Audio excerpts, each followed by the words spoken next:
O movimento abolicionista. O Brasil prosseguia na sua marcha evolutiva sob a carinhosa direção de Dom Pedro II. Estadistas notáveis pelo seu amor à causa pública assistiam o imperador em seus nobres afazeres, caracterizando as suas atitudes e atos com o mais sagrado interesse pelo bem coletivo. Haviam terminado os movimentos bélicos da guerra com o Paraguai e o país voltava a respirar os ares da esperança. Então, nessa época e nos anos posteriores, todos os espíritos cultos da pátria se levantaram com desassombro para amparar o movimento abolicionista. Os gênios tutelares do mundo espiritual inspiravam a todos os políticos e escritores e, se havia fazendeiros constituindo o mais sério sustentáculo da escravidão dentro das classes conservadoras, inúmeros outros elementos existiam, como no Amazonas e no Ceará, que alforriavam os seus servidores nos mais belos gestos de filantropia. As falanges de Ismael contavam colaboradores decididos no movimento libertador, quais Castro Alves, Luiz Gama, Rio Branco e Patrocínio, a própria princesa Isabel, cujas tradições de nobreza e bondade jamais serão esquecidas no coração do Brasil, viera ao mundo com a sua tarefa definida no trabalho abençoado da abolição.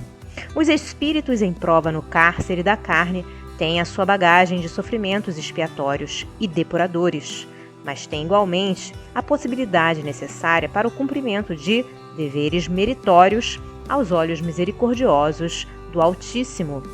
Todos os ânimos se inflamavam ao contacto das grandes ideias de liberdade, publicações e discursos com a amplitude que a opinião da crítica conquistara nos tempos do Império exortavam as classes conservadoras ao movimento de emancipação de todos os cativos. Dom Pedro se reconfortava com essas doutrinações das massas, no seu liberalismo e na sua bondade de filósofo. Desejaria antecipar-se ao movimento ideológico, decretando a liberdade plena de todos os escravos. Mas os terríveis exemplos da Guerra Civil que ensanguentara os Estados Unidos da América do Norte durante longos anos na campanha abolicionista faziam-no recear a luta das multidões apaixonadas e delinquentes.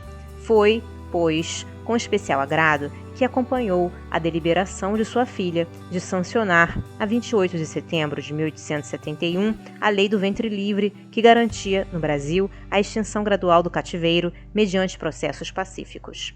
Seu grande coração, no âmbito das suas impressões divinatórias, sentia que a abolição se faria nos derradeiros anos do seu governo. Com efeito, a Lei do Ventre Livre não bastara aos espíritos exaltados no sentimento de amor pela abolição completa. Quase todas as energias intelectuais da nação se encontravam mobilizadas a serviço dos escravos sofredores. O ambiente geral era de perspectiva angustiosa e de profundas transições na ordem política. A ideia republicana se consolidava cada vez mais no espírito da nacionalidade inteira. O bondoso imperador nunca lhe cortara os voos prodigiosos no coração das massas populares. Aliás, alimentava-os com os seus alevantados exemplos de democracia. Nos espaços, Ismael e suas falanges procuravam orientar os movimentos republicanos e abolicionistas com alta serenidade e esclarecida prudência, no propósito de evitar os abomináveis derramamentos de sangue por desvarios fratricidas. A esse tempo, já Ismael possuía a sua célula construtiva na obra do Evangelho no Brasil, célula que hoje projeta sua luz de dentro da Federação Espírita Brasileira e de onde, espiritualmente, junto dos seus companheiros desvelados, procurava unir os homens na grandiosa tarefa da evangelização. Esperando o ensejo de se fixar na instituição venerável que lhe guarda as tradições e continua o seu santificado labor ao lado das criaturas, a célula referida permanecia com Antônio Luiz Saião e Bittencourt Sampaio, desde 24 de setembro de 1855, até que Bezerra de Menezes, com os seus grandes sacrifícios e indescritíveis devotamentos, eliminasse as mais sérias divergências e aplainasse obstáculos, utilizando as suas inesgotáveis reservas de paciência e de humildade, e consolidando a federação para que se formasse uma organização federativa. Enquanto, lá fora, muitos companheiros da caravana espiritual se deixavam levar por inovações e experiências estranhas aos preceitos evangélicos, o grupo Ismael esperava uma época de compreensão mais elevada e harmoniosa para o desdobramento de suas preciosas atividades. Todavia, nas lutas pesadas do mundo, Bezerra de Menezes era um impávido desbravador no seu apostolado de preparação, fraternizando com todos os grupos para conduzi-los, suavemente, à sombra da bandeira do grande emissário de Jesus.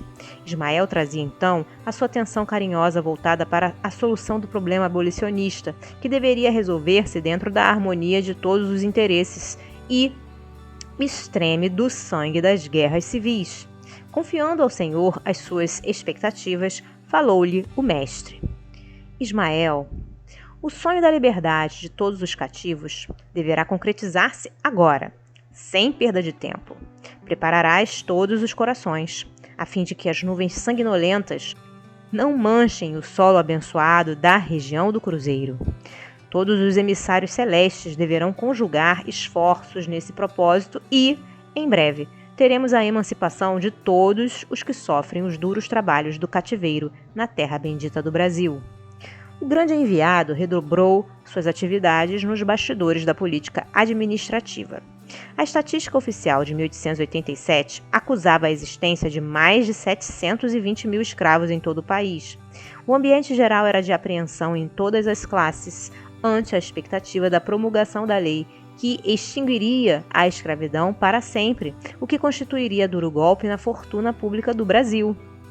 Mas Ismael articula do alto os elementos necessários à grande vitória. O generoso imperador é afastado do trono nos primeiros meses de 1888, sob a influência dos mentores invisíveis da pátria, voltando à regência a princesa Isabel, que já havia sancionado a lei benéfica de 1871. Sob a inspiração do grande mensageiro do Divino Mestre, a princesa imperial encarrega o senador João Alfredo de organizar novo ministério, que veio a compor-se de espíritos nobilíssimos do tempo. Os abolicionistas compreendem que lhes chegara a possibilidade maravilhosa e, a 13 de maio de 1888, é apresentada à regente a proposta de lei para imediata extinção do cativeiro, lei que Dona Isabel, cercada de entidades angélicas e misericordiosas, sanciona sem hesitar com a nobre serenidade do seu coração de mulher. Nesse dia inesquecível, toda uma onda de claridades compassivas descia dos céus sobre as vastidões do norte e do sul da pátria do Evangelho. Ao Rio de Janeiro afluem multidões de seres invisíveis que se associam às grandiosas solenidades da abolição. Junto do espírito magnânimo da princesa, permanece Ismael com a bênção da sua generosa e tocante alegria. Foi por isso que Patrocínio, intuitivamente, no arrebatamento do seu júbilo, se arrastou de joelhos até aos pés da princesa piedosa e cristã. Por toda parte, espalharam-se alegrias contagiosas e comunicativas esperanças. O marco divino da liberdade dos cativos erguia-se na estrada da civilização brasileira, sem a maré incendiária da metralha e do sangue. Os negros e os mestiços do Brasil sentiram no coração o prodigioso potencial de energias da sub-raça, com que realizariam gloriosos feitos de trabalho e de heroísmo na formação de todos os patrimônios da pátria do Evangelho, olhando o caminho infinito do futuro.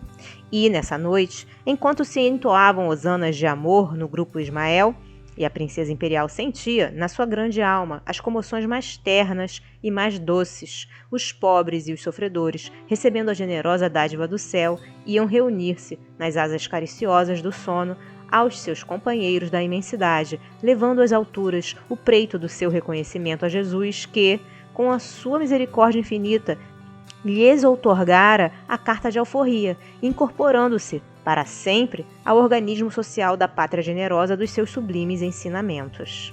Se você gostou desta obra, colabore com a divulgação dos ensinamentos trazidos pelos benfeitores do plano espiritual. Adquira um bom livro espírita e ofereça-o de presente a alguém que ama. O livro espírita, além de divulgar os ensinamentos filosóficos, morais e científicos dos espíritos evoluídos, também auxilia no custeio de inúmeras obras de assistência social, escolas para crianças e jovens carentes, etc. As obras espíritas nunca sustentam financeiramente os seus escritores.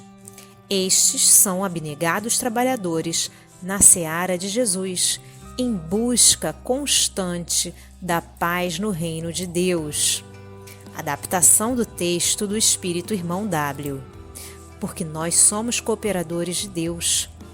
Paulo, Primeira Epístola aos Coríntios, capítulo 3, versículo 9.